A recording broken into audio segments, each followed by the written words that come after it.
各位乡亲、各位朋友，欢迎收看前锋新闻台。文化到底是不是一个武器？各有解释，各有利用。会利用的呢，就是武器；不会利用的呢，它就是一个非常亲和的一个力量。在台湾体制外，中华民国体制内的龙应台小姐，这次来到了美国华盛顿这边，还办了一个专题演讲。他强调文化是软实力，而且呢，文化不是一个武器。当然，马英九利用文化把台湾固有的文化整个摧毁殆尽，大家有目共睹。我们来看看李牧通先生讲的这段话。我们的文化也是一点一滴的在输了比如说，你们不太会讲台语，这也是输的一部分，输的一部分。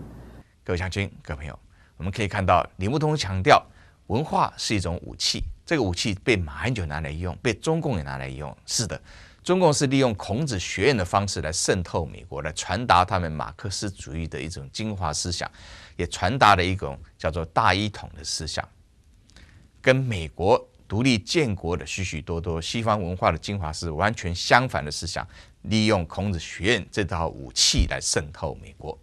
但是这个英明伟大的龙应台，他反而说文化它是一种不是武器。 I summed up my talk with the ending by saying, well, culture is not a weapon, so please let go. 各位乡亲、各位朋友，龙应台的演讲里面有许许多多误导美国记者的成分在里面，所以我们在播这一段并不是要 promote 他的演讲，而是要让各位知道，在中华民国体制内的这群人到底是怎么样在摧残着整个世界。以下我们就来看看龙应台是怎么讲的。 Good evening, everybody. My name is Tejinder Singh. I'm the editor of India America Today and a member of the Newsmaker Committee at the National Press Club. We have more than 3,000 members worldwide, so you are welcome if you are a member. If you are not a member, just go to our website, press.org, and become a member. And then you will realize the world has opened to you. And it will be it's very, very good even when you go abroad. I came 3 years ago from Europe, and so you can imagine but without much ado about everything else, I would like to welcome someone who has come a long way to visit us. Her name is Long Ing Chai. I hope I pronounced it right. She's the minister. And I did a little bit of homework and from my journalist friends on the Far East, and I got a message from there that, yes, engage her. She's very good at answering questions. So this is a challenge to the journalists present. So I'll introduce Miss Long Ing Chai.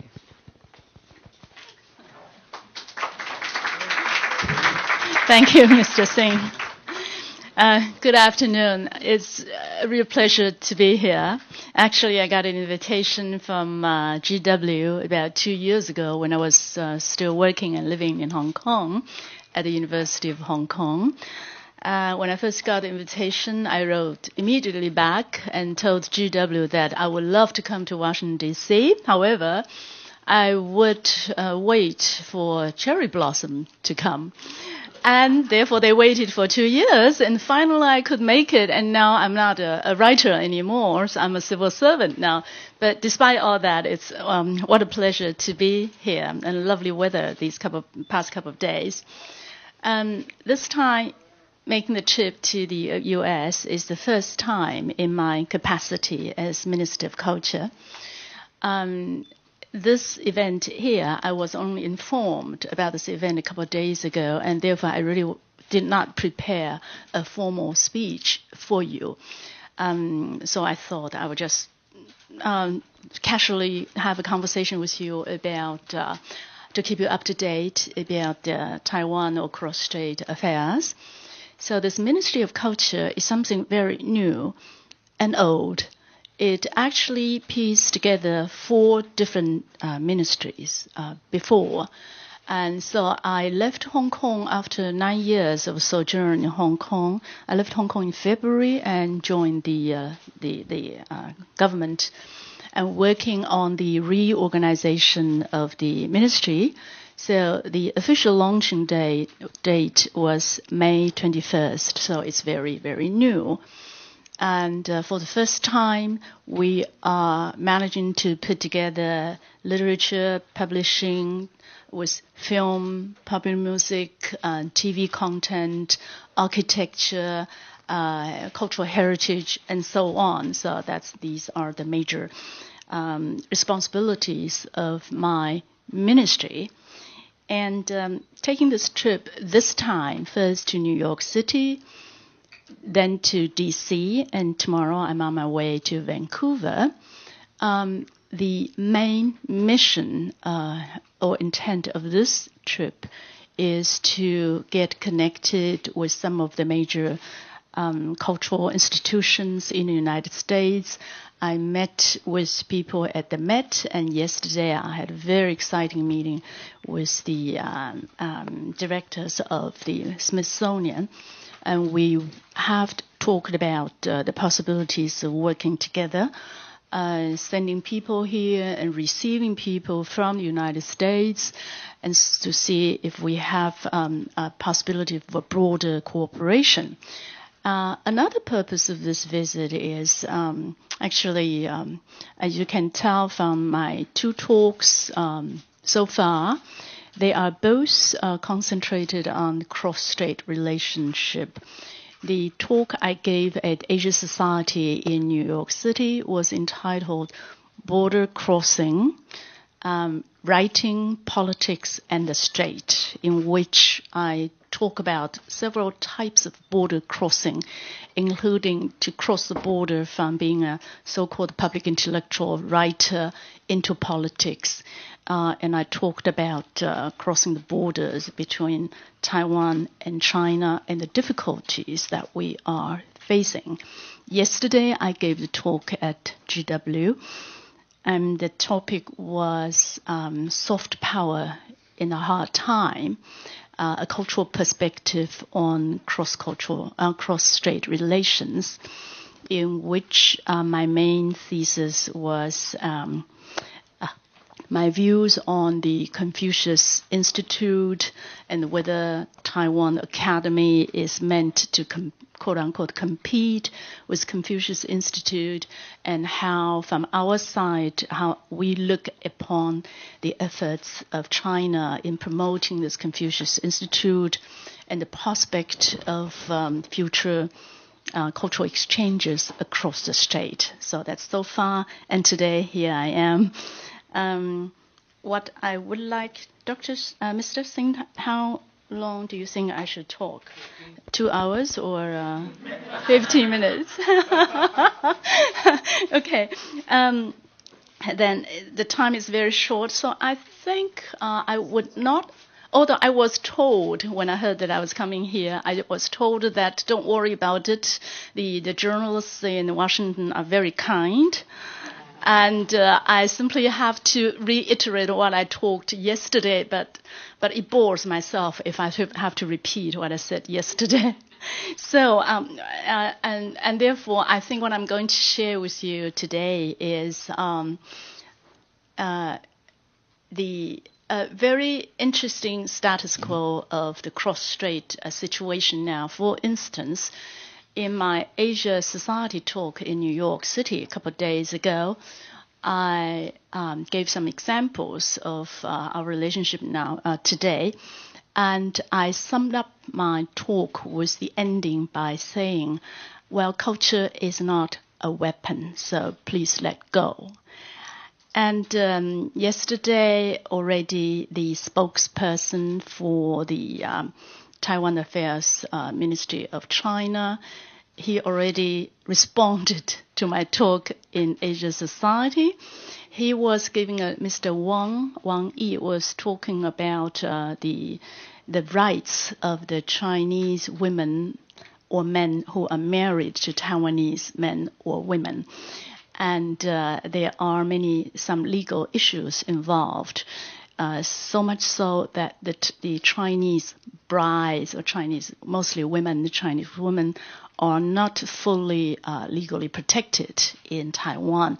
And he urged that the Taiwan government should do more in protecting their rights. And he concluded by saying, marriage is not a weapon, so please let go loose. The interesting thing, this anecdote I thought is very illustrative of what's going on across the strait. We can't, because of the political problems, that we can't really sit down or just across the table having a cup of tea and discuss our problems. We have to talk to the third party, and then the words get around and they respond through the third party. And it's a bit awkward, but that's the situation it is. And the focus I would like to share with you today, within the 10 minutes, is I would like to share with you one aspect about the existence in Taiwan, which is known but not very much being paid attention by the world community. And I'm going to talk about the two kinds of isolation that 23 million Taiwanese are living under. The first kind of isolation is the kind of existence brought upon by the 37-year-long martial law, which was declared on May 20th, 1950 in Taiwan. Under the martial law, what it means is, for example, I was a kid growing up at a fishing village in southern Taiwan, and you would imagine that if you are a child growing up in the fishing village right on the beach next to the seashore, you should be a very good swimmer. You should be very familiar with the water. And when you are asked about the image of a beach, you probably think of the wide sandy stretch of sand and blue skies and coconut trees. Yes, we had sandy beaches, beautiful beaches and coconut trees. However, because of the martial law and because of the cross-strait tension, so the beaches were all military zones, and it's off-limit for the children. And as a result, my generation will grow up in Taiwan not knowing how to swim, having a fear of the water, and having a very sinister imagination what the ocean means, because a frog man with a knife clenched in his mouth will swim up in the dark of the night and kill all the villagers. That's your imagination of the ocean. So what that means is isolation. I compared notes with my German friends because, I spent about 13 years in Europe with 11 years in Germany. And so I would compare notes with my German intellectual friends. And I remember meeting with one German friend whose home was right in the shadow of the Berlin Wall. And the way he would describe the consciousness that in his head sounded so strikingly familiar with mine, because he would say, you would get used to the existence of the wall there, and your imagination is just cut off by that wall, as if nothing is beyond that wall. And the way he described it is exactly the same way I would describe the ocean, the strait. So this is the kind of isolation that we grew up with. And the martial law ended in 1987. And you might think that, well, then the world is wide open to you, which is not true, because when that kind of isolation was lifted, then we headed straight into this international isolation that we are living under now and even today. So because of the political disputes across the strait, in fact, the Taiwanese are deprived of the right to participate in world affairs as a normal member of the world community. So if we take a fresh look at what Taiwan really is. It has 23 million people, and it is not a small population. Dwarfed by the huge size of China, the Taiwanese have a kind of a depressed self-estimation. The Taiwanese will say, we are so small. And then when they see, well, Austria has only 9 million people and Stockholm has only less than that, and the Taiwanese are surprised, oh, we are not all that small, you know. But so if you take a fresh look at Taiwan, it is a place with 23 million people, and these people have created an economy which is the 18th or 19th largest in the world, created by these 23 million people. So it's not a very minor achievement. And it has an average per capita income of something like $38,000, which is not easy to achieve either. So these are not small achievements. And there are other indicators telling you what kind of society Taiwan is. For example, there's only one Chinese who has earned the Nobel Prize in Literature, Mr. Gao Xingjian, who lives in Paris.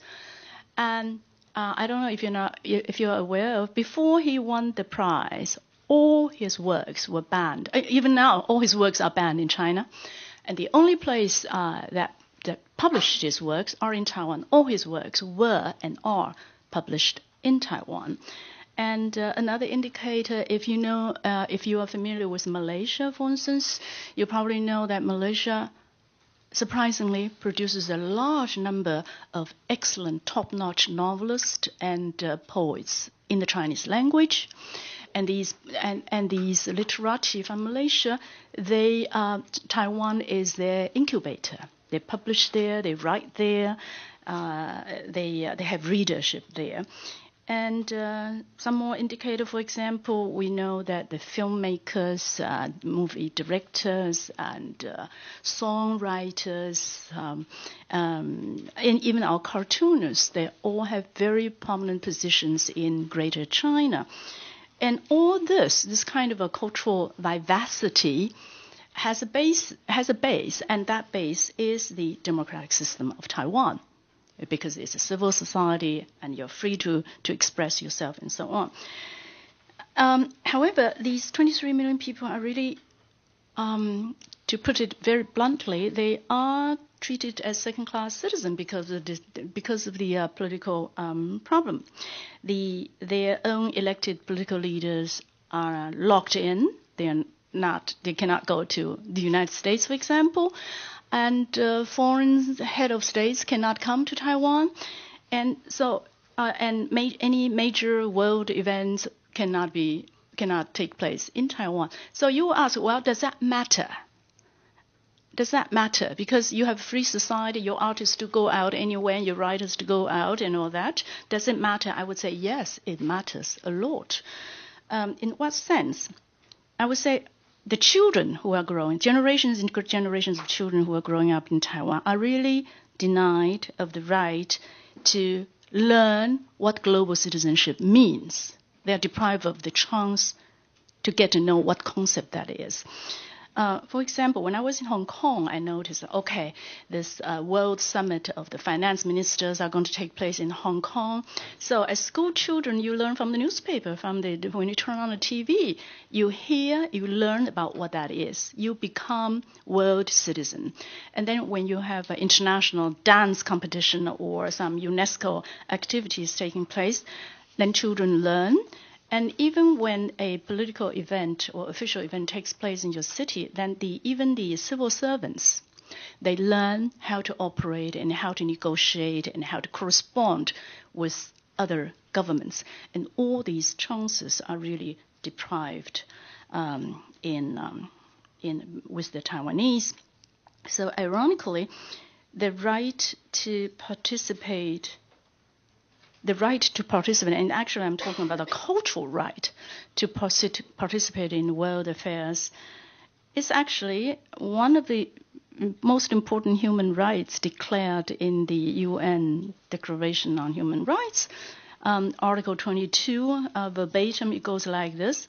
everyone, as a member of society, has the right to social security and is entitled to realization through national effort and international cooperation and in accordance with the organization resources of each state of the economic, social, and cultural rights indispensable for his dignity and the free development of his personality.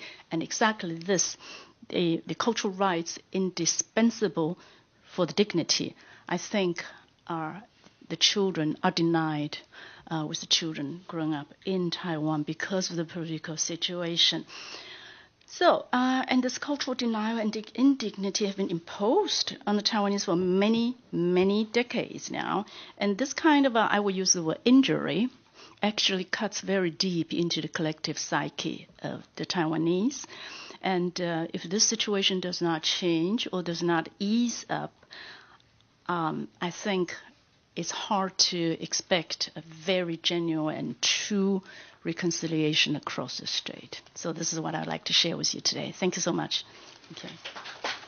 Thank you. Okay, we have till 4 o'clock to take your questions, and please state your name and organization, and we give questions to journalists and National Press Club members, but I'll start with my first question, and then that's a privilege I'm getting.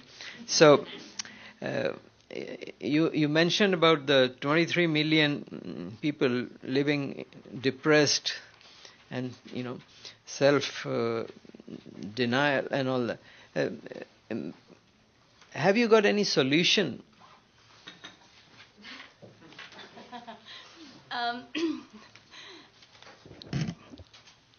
We have no immediate solutions. Can I have a pen, please? Oh, thank you very much. We don't have any solutions. We are only trying to think of ways moving closer to some kind of a solution. From my ministry, we try to promote cultural exchanges across the strait. We try to make our sentiments understood from the other side. At the same time, we would also urge our people on Taiwan to have a more sympathetic understanding of China as well. As I said yesterday in my talk, that China is a country which, because of the chosen path towards radicalism in the past half a century, the country suffered a lot. And I compare China to an aircraft carrier, while Taiwan is a tiny motorboat. But there are people in that carrier. So the important thing for us is try to talk to each other. And that is why the cultural exchanges between the two is very, very important. Thank you. Yes, please. My name is Irina Timushkina. I represent the cultural section of Russian independent paper.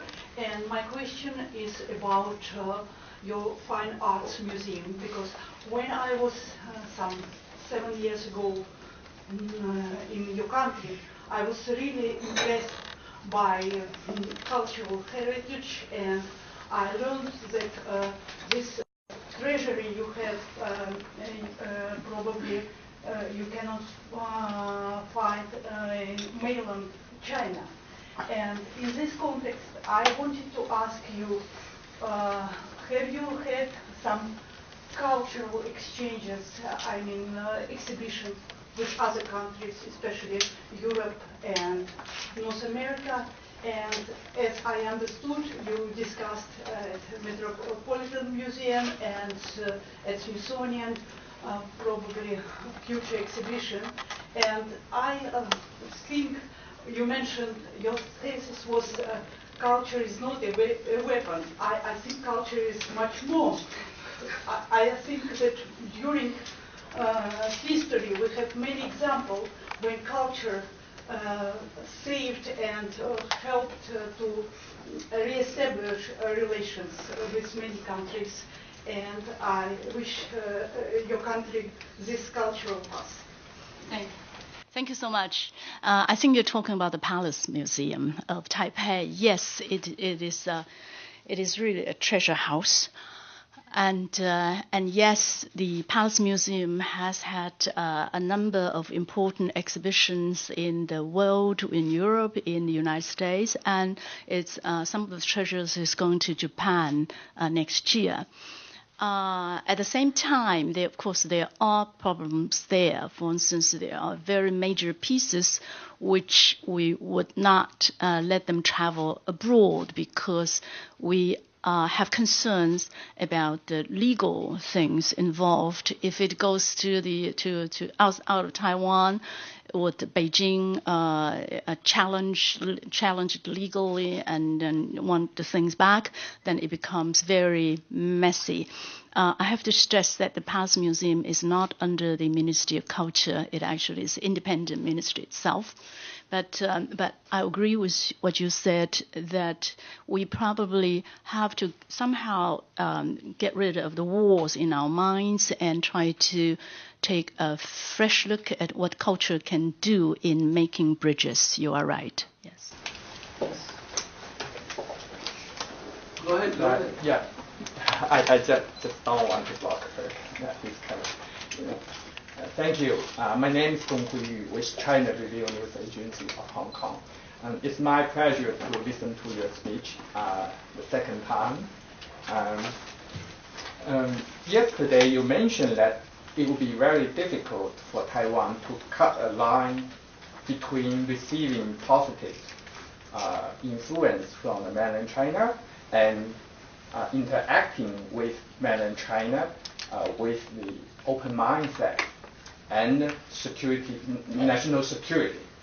So I'm wondering where the line do you prefer to be? And secondly, you mentioned that right now at the current situation, there will be no possible for the two sides to sign a cultural exchange agreement. So I'm wondering under which kinds of situation that the cross-trade agreement be negotiated. Thank you. Regarding to your first question, how do we draw the line between active cultural interaction with China and national security? Well, I would think you probably don't really ask this kind of question when you talk about the relationship between, for example, Canada and America. That's no concern. But it becomes an issue not only between Taiwan vis-a-vis China, but I think it's on the mind of the Americans as well when it's America vis-a-vis China. So I think the U.S., for example, with the merging in May, the China conglomerate just bought over this cinema chain in the U.S., and there were a lot of discussions here. So so what I'm trying to say is it's hard to draw that line because cultures change all the time. It's fluid, and therefore you can't possibly have guidelines saying I draw the line here. I tend to think what's important is to really influence China or help China or carry on a dialogue with China so that China will become even more an open society, a civil society, so that someday maybe the relationship between Taiwan and China, I mean in terms of culture, will be like Canada and America. Then that is national security is no issue. I mean that's far remote in the aim, but I think we have to dare to imagine that. And as in terms of the cultural accord between China mainland and Taiwan, we are open to that. We are not saying no.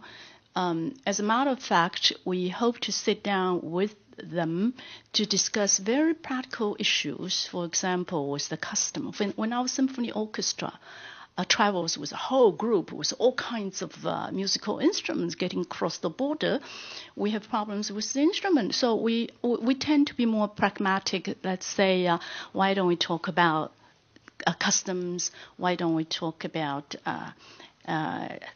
the very practical management of theaters and cinemas and quotas on films? So one by one, instead of signing something that is very abstract, but we're open to all possibilities. Thank you. Hi, my name is Chen Xiaodan. I'm working at Thomson Reuters. I'm curious about your opinion on Wang Zhong'an. How you feel about this GM media group, Wang Zhongshi, and do you feel that it will hurt the diversity and freedom of press in Taiwan? Thank you. Thank you. I don't want to get into domestic issues here, okay? Because the ministry in charge of this matter about media is the NCC, not the Culture Ministry, and therefore it would be very impolite for me to directly comment on that. But generally, I think that is a concern of all countries about these media conglomerate merging, that one would try to keep the diversity diversity is a very important principle in cultural development. Thank you. Thank you, Madam Meng. I'm Elaine from Epoch Times. Just now you mentioned that people in Taiwan were deprived of many rights being a real international citizens, and I feel sorry for people, especially young kids there. However, in China, even it seems that China has many international rights now, but people in China are lost many their basic human rights for democracy. So what's your view on this, and what is your view to influence and promote the basic human rights and democracy for Chinese people? Thank you. Thank you. As Minister of Culture of Taiwan, my primary responsibilities are, of course, towards my own people and their problems. So I would not comment on how things should be done in China. That will be a very important job for their ministers and for their government. However, I would say, well, if you say I would agree that human rights is a universal thing. If not, why am I here appealing to the global communities, saying that please be concerned about the 20 million people in Taiwan?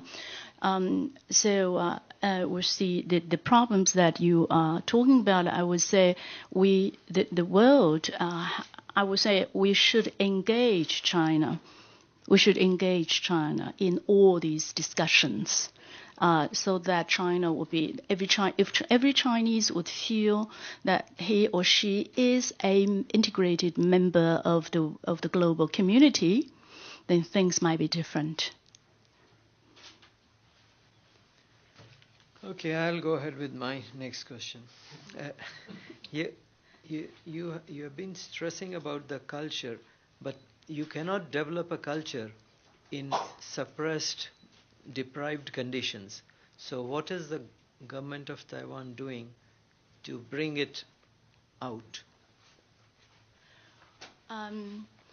Well, actually, I am not saying that the Taiwanese feel depressed. That the Taiwanese actually are very happy people. And thanks to the democratic system of Taiwan, that we have actually a very strong private sector. The civil society is, I would dare to say, is probably the strongest and most vibrant in Greater China. And therefore, I would say our writers, our intellectuals, our artists and dancers and playwrights, they actually thrive despite the constraint on them. Despite the constraint, we just hope. The reason why I talk about the isolation today is because I think when that constraint were lifted, our artists and our writers and our intellectuals probably thrive even more, and they will probably make more contribution to the diversity of world cultures. Go ahead. Yes. I'm Julian Josephson, Bootstrap Press, locally here, and blogger on the web. Given the way you described Taiwan's current, shall we say, political, diplomatic status, has that inhibited, and if so, to what extent, cooperation between yourselves and mainland China, and yourselves and the rest of the world on science, scientific and environmental matters? Yes, for example, even today, Taiwan is not a member of the WHO. Taiwan has tried very hard to be to get even the status of being an observer in the WHO, and that is a funny situation because diseases do not select nationalities. They simply transmit, and when Taiwan is excluded from the world communities, and this is a very good case for illustration, that it not only deprives the Taiwanese from a full cultural or social participation, it actually deprives the world community itself of a healthy environment. Yes. Yes. Megha Rajagopalan with ProPublica. I was just wondering if you could talk a little bit about China's soft power push in the U.S. and abroad in terms of, you mentioned the Confucius Institutes as well as the expansion of Chinese media like CCTV, and what impact do you see that having on Taiwan, if any? CCTV is not broadcasted in Taiwan.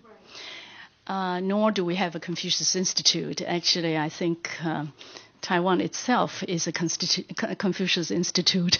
We grew up with Confucius teachings everywhere. We breathe the teachings of Confucius. So, in fact, we probably don't need a Confucius Institute.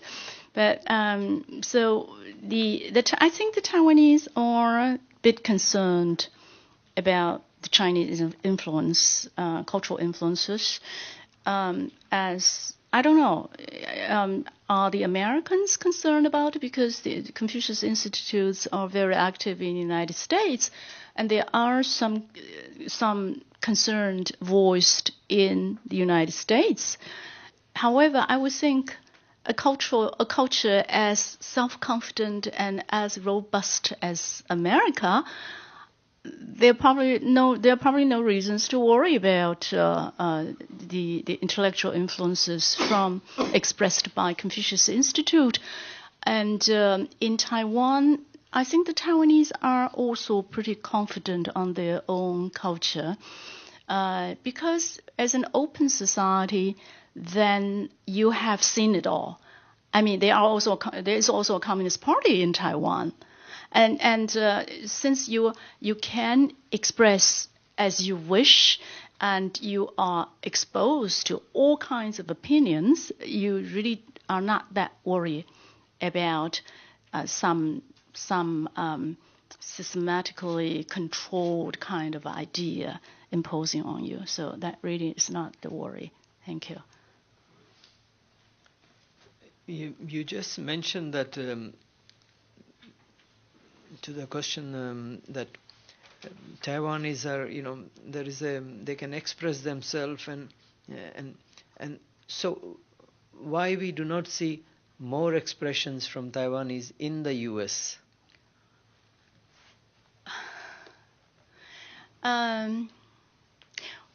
Well, the Taiwan actually has during the Civil War and during the Second World War, Taiwan has been, or the Republic of China, has been a very close ally with the United States. And even after 1949, when China became communist, U.S. has been for a long time a close ally of the Republic of China. And things began to change after Nixon's trip and after the world order has changed.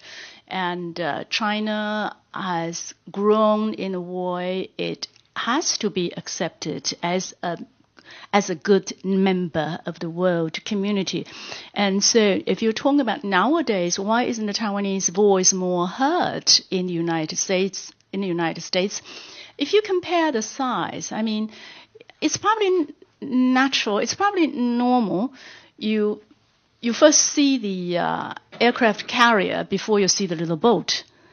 And therefore, all the more, it takes a lot of effort for the little boat to be seen by people from afar. And that's what we try to work on. And that is why I'm here, and I thank you for giving me the chance. Sandy Lu from Liberty Times, and thank you so much for your interesting speech. I have two questions. The first one is that since you have visited various cultural institutions here in the U.S., so I wonder if you can share with us that what you have learned or what you will bring back to Taiwan, how those museums or cultural institutions in Taiwan can improve. And my second question is that I'm curious whether you have any chance to meet with Taiwanese Americans here, or do you have any chance to meet with those Taiwanese American communities here?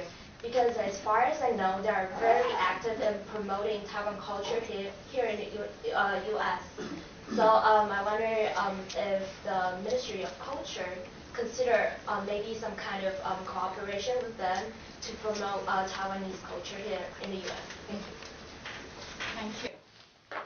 Yes, I had a chance to talk to, for example, to the people at the Smithsonian, and I was so impressed by them. I even looked into the budget book of theirs. That's amazing. I mean, how they radiate the 19 museums together. They are not only a static place showing the pieces they have collected, but somehow how they do their fundraising. How they sell their cultural products, and how they mobilize the private sector. There's so much to learn, and we talk about the possibilities where if we could send our museum administrators over to Smithsonian, and if our administrators could work there for even half a year or a year, and Smithsonian, if they are interested in archaeology, for example, in Taiwan and the Aboriginal culture of Taiwan, we would love to have this kind of exchange, and we are going to start corresponding and set up programs. And they would also accept fellowships and interns from Taiwan. So I was very, very happy about the meeting with Smithsonian yesterday. And specifically, I raised the issue of underwater archaeology. Is that a term? Underwater archaeology, right? I asked whether Smithsonian has a powerful team doing that, and the answer was yes. So we are going to get into that as well to see if it is possible. You know, Taiwan has a coastline of something like 1,100 kilometers of coastline, which means that all around it underwater is a living museum underneath. So we're going to have cooperation on that as well. So that was a very, very fruitful meetings with all these museums in the U.S. As to the Taiwanese Americans, yes, I think our representative officers, the Ministry of Foreign Affairs, already have connections with them, and the Culture Ministry, because it's a new ministry, so we are trying to explore the possibilities. Yes, that of course is what I would love to do. Yeah. And coming from that, there's a question that arises that you say that you are the responsible for culture, you are the Minister for Culture. Which are the major cultural countries with which you have cultural ties? Like you have ties with India, Vietnam, except for, you have problem with the mainland China, but there is so many other countries with rich cultures. What kind of an exchange do you do? Okay. We have, from traditional connections, we actually have a lot of cultural exchanges with the U.S., And of course, not all of them are initiated by government because we have very vivid private sector. So they make friends on their own. And for instance, we have artist exchanges with New York City. And then with Europe, we also exchange artists a lot with France and with Germany and UK as well. And we also have, say, some relations with Japan. And then you'll be surprised to hear that the exchange was this high percentage of the exchange is between Taiwan and China mainland, and on private basis a lot. Yes, it's very vibrant. Yeah. Next question. Okay, I'll come up. I have a list of questions. You lived for quite a few years, I think 7-8 years in Germany. 11 years, okay. And then I came 3 years ago from Europe. So when the Berlin Wall went down, there's no wall, there's a strait. But is that strait has become a strait jacket or something? What is the expectations of Taiwanese from the mainland? In what way you see you can feel the cultural freedom, because with cultural freedom, the real freedom comes. I was born in 1952, and my parents were war refugees from China. They were fleeing from the communist armies, and they landed in Taiwan in 1949. And I myself, in 2009, wrote a book on 1949. So I have hundreds and hundreds of examples of the Taiwanese and the Chinese mainlanders, people who really suffered from the Civil War. So I would say the strait used to be a war. It was like a Berlin Wall. When I was a teenager, I remember one day my parents were reading a letter. This letter was through a very complicated way.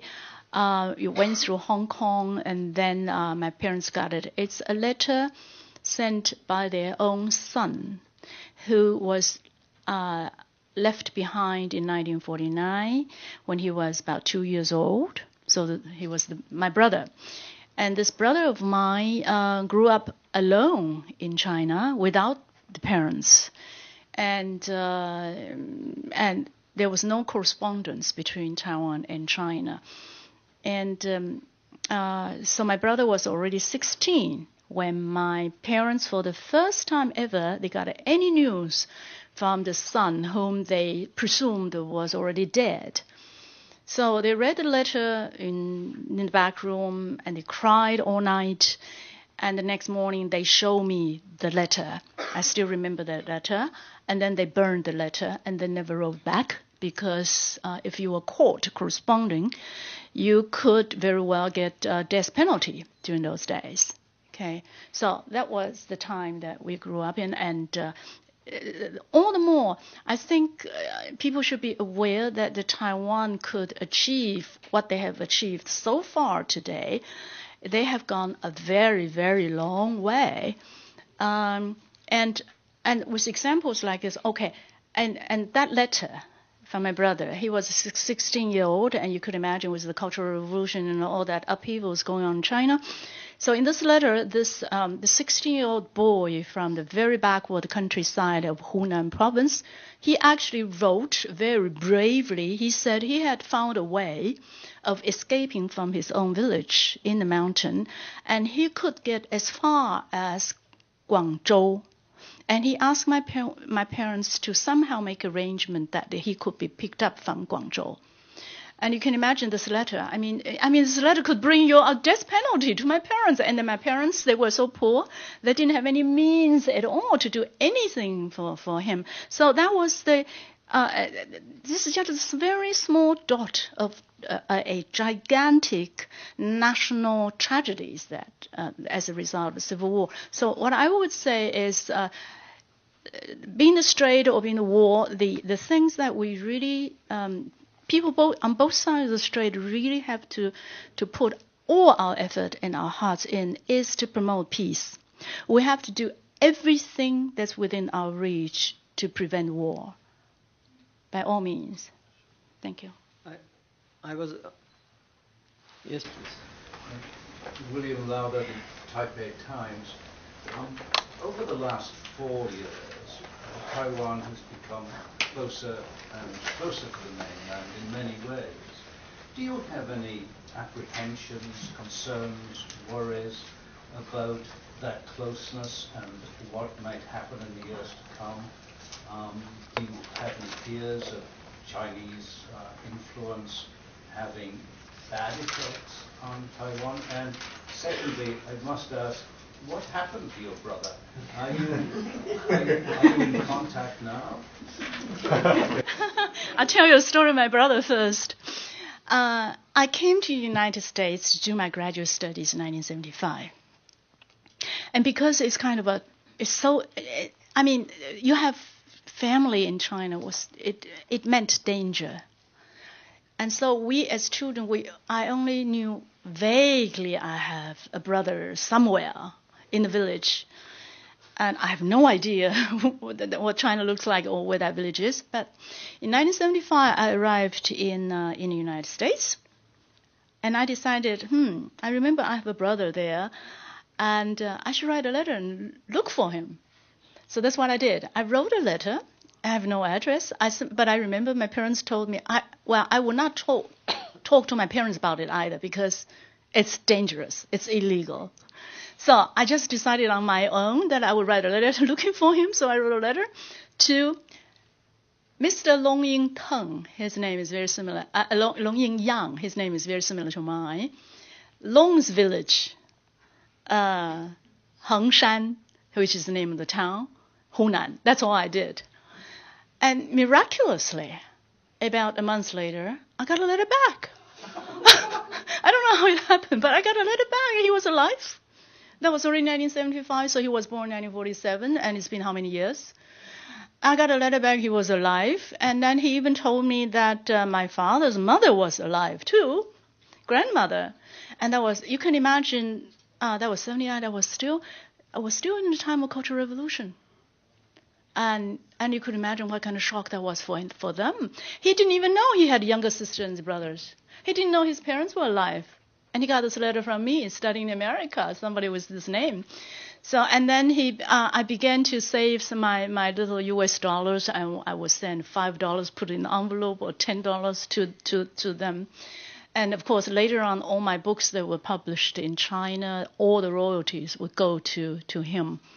And he would tell me that the grandmother was already blind, and she was waiting for me to go see her. I wasn't able to go until 1985. That was a good 10 years later. It was my first visit to China. And the last letter he wrote me about, referring to the grandma, was, he said, every time the grandma would hear the droning sound of an airplane overhead, the grandmother would rush out of the hut and look at the airplane and said, my granddaughter is coming to see me, until she died. We never met. So that was what happened to my brother. He's still alive today. And then, now answering this, I forgot the other question, but yes, okay, I remember. Is there apprehension on the Taiwanese side? Of course. Of course. When you are the person staying on the little boat right next to an aircraft carrier, and knowing that even a slightest turn would affect your course, okay, then I think anybody would be apprehensive. However, I think you have to deal with your fear and apprehension in a very wise and positive way, because it does not help to keep the other party off or to demonize the other party. You probably even have to make an extra effort to understand what's going on over there, and you probably have to make an even bigger effort for the people on the other side to understand you better. I would think that is a better way to deal with whatever you have apprehension about. And another thing is, personally, I don't really treat China as one block of idea. I think within China, there are people, like-minded people, who are trying to make China a better place, make China a more civilized, more civil society, and a more open-minded place. And the Taiwanese should make joint effort with people inside China who share their views. So I don't draw the line. I think that's too simplistic. If you draw the line across, just down the horizontally down the strait and say that's China and this is Taiwan. No, there are many people on the other side who share our views, and they are our friends and comrades. They are not our enemies. Yeah, I know that Madam Long is a very influential writer, and your book is very influential and very welcome in mainland China. So may I have your idea, what do you think is the biggest difference from being a writer and a minister now? Thank you. The major differences, number one, I earn less, much less as a minister than when I was a writer and professor at the University of Hong Kong. Two, my working hours is 4 times longer now than when I was a writer. 3, I used to criticize others. Now I'm criticized by everybody. Number 4, I don't have the freedom to always speak my mind because I'm not an individual intellectual anymore. I have to be responsible to the so-called stakeholders. That's the people that I serve. Thank you. We have one. Just really quickly, I wanted to ask, there are, as you know, there are a number of artists and writers, people speaking in mainland China, like Ai Weiwei's, etc., that are talking about, ideas like democracy and like liberal ideas and things like that. I was just wondering what your perspective is on, does Taiwan have a role in encouraging that kind of work, and what kind of exchanges can be done between democracy activists in China and in Taiwan? I don't think the government should engage in that. As I said, that there are many like-minded people inside China who needs the encouragement